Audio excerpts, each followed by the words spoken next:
Bir tərbiyə prosesi çox mürəkkəb bir prosesdir. Sırf qadağalarla məsələləri tənzimləmək nə mümkündür, mən bunun tərəfdarı deyiləm. Bilirsiniz, qadağalar ümumiyyətlə insanlarda bəzən yersiz maraq yaradır. Mən demirəm tərbiyə zamanı heç nəyi qadağan etmək. Yəni burada bir orta yol tutulmalıdır.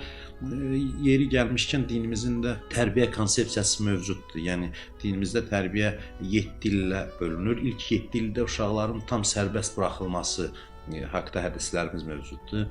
Ki, uşaqlar 7 yaşına qədər tam azad olmalıdır. Onlara hər hansı bir məhdudiyyət tətbiq edilməməlidir. Təbii ki, uşaqlar kənardan nəzarət olunmalıdır, qorunmalıdır. Amma olmaz sözünü mümkün qədər eşitməməlidir 7 yaşına qədər. 7 yaşdan sonra isə artıq hədislərdə qeyd olunur ki, övladlarınıza ədəb öyrədin. Yəni müəyyən məhdudiyyətləri tətbiq etməyə başlayın, amma bunu məhəbbətlə edin. Yəni məhəbbət göstərin. Ailələrdə məhəbbətin azalması neqativ hallara gətirib çıxarır, aqressiyaya gətirib çıxarır. Cinayətlə məşğul olan insanların bir çoxu ailələrdə məhəbbət görməyən insanlardır.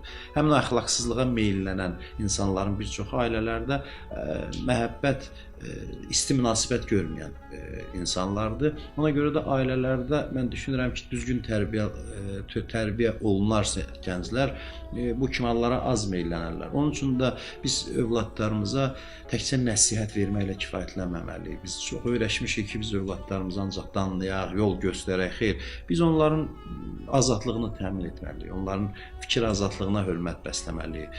Onların düşünərək hər hansı bir nəticəyə çatması üçün zəmin yaratmalıyıq. Onlarla danışmalıyıq, müzakirə etməliyik, fikirlərini dinləməliyik. Yalnız öz fikirlərimizi onlara yeritməyə çalışmamalıyıq. Yəni diktə etməyək ki, yəni. Bəli, azad mühitdə böyüyən gənclər, ailə tərəfindən hörmət, məhəbbət görən gənclər adətən özünə hörmət edir və özünə hörmət edən insanlar da bu kimi xoşa gəlməz hərəkətlərə yol vermir. Bəzi səhvlər var ki, o səhvi etmək imkanı yaratmaq lazımdır övladlarımız üçün. Məsələn, biz dərhal hər hansı bir səhv addımın qarşısını beşiyində boğmamalıyıq, almamalıyıq. Biz görürüksə övlad, əlbəttə bu işlə ciddi məşğul olmalıyıq. Görürüksə ki, hansısa səhv addımlar atır. Bəzi hallarda onun təbii olaraq səhv edib və səhvin nəticəsini görüb qayıtmasına diqqət etməliyik. Bəzi səhvlər var ki, bəli, orada biz öz iradəmizni ortaya qoya bilərik, hansısa bir məhdudiyyətlər də tətbiq edə bilərik. Əsas məsələ bundan ibarət ki, tərbiyənin əsasını məhdudiyyət təşkil etmir. Tərbiyənin əsasını ünsiyyət təşkil edir, azadlıq təşkil edir.